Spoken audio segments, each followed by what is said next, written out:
I really feel like the Spurs organization and Spurs fans in general are in denial. The Spurs as a franchise became a model organization with a combination of a great system and amazing management and extreme luck.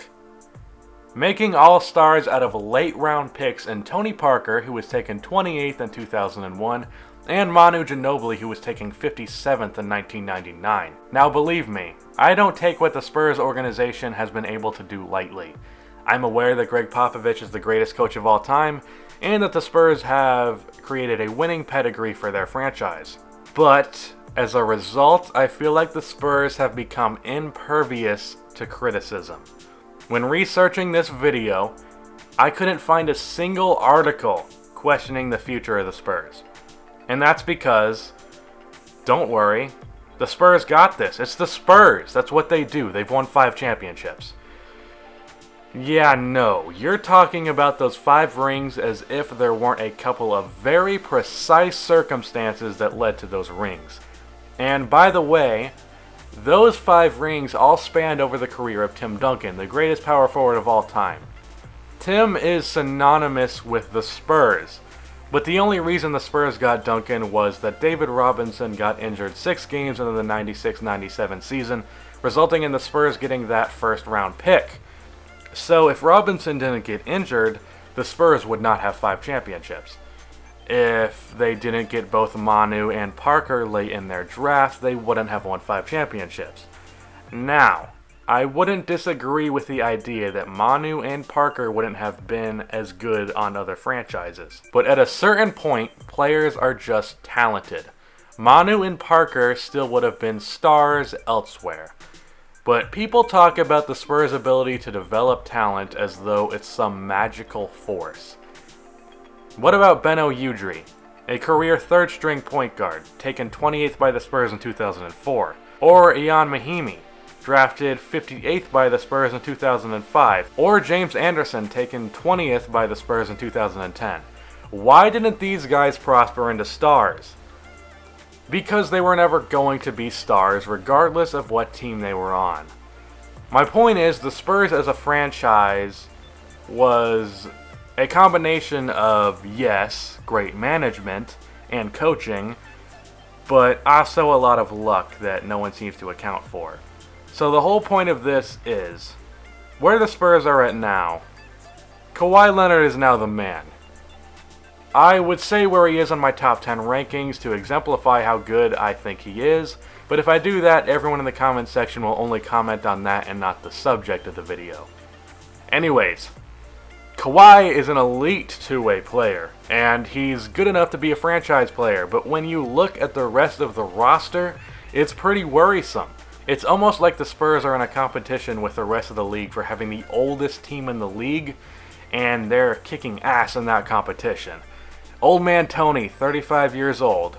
Older man Gasol, 37 years old. Oldest man Manu, 40 years old. Now, I know people will say, well, back in 2014, people said that they were too old to win. Well, that was 2014. With Tim Duncan. The old men have become even older. In 2014, Tim Duncan was still good enough to average 15, 10, and 2 blocks. And Tony Parker was still a top-tier point guard, averaging 17 points and 6 assists. And Manu was averaging 12 a game off the bench. And with their aging bones, basketball genius Greg Popovich started resting starters, which, as controversial as it has been, it has definitely helped the Spurs stay atop the league with older players. And he implemented a system based on ball movement and not Tim Duncan post-ups that worked in earlier years but no longer were a go-to option. Pop made the best of an okay situation, and they beat the Miami Heat, who were also on their last legs with a mediocre coach behind them. But this is 2017 now. No one had the Spurs winning in 2015 after that title, even with the emergence of Kawhi, because the Spurs just got too old. So now the roster is made up of Kawhi and 14 random people selected from a retirement home. There are a few salvageable pieces though. Danny Green is still a good role player. Same for Patty Mills, and I think Rudy Gay could do really well with a fantastic head coach. But is that really it? I like DeJounte Murray as much as the next guy, but I don't think he will be a star. People only say he will be a star because he was selected by the Spurs, and of course, every late round pick by the Spurs is legendary. You know, Ian Mahinmi and Beno Udrih, fucking legends those guys are. I only really see Murray as a starting point guard, but that's about it. But this roster is in no way competing with the Warriors. Kawhi is one of my favorite players in the NBA, and believe me, as a Bulls fan, I loved watching the Spurs smack the Heat in 2014. But this team isn't equipped to truly compete.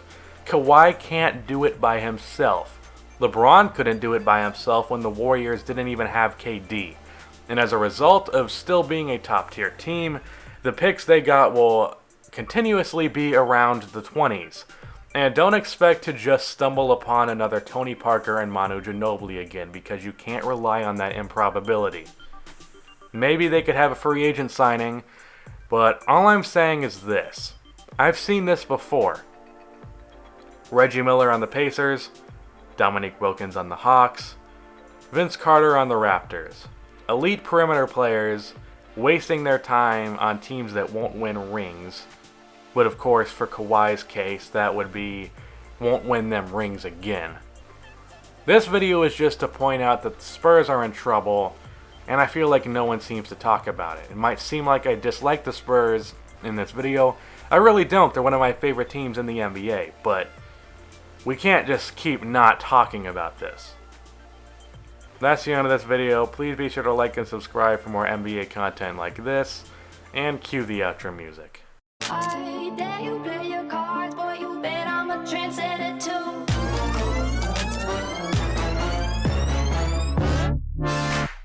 Fire when the strong hits you. That's it, Brian?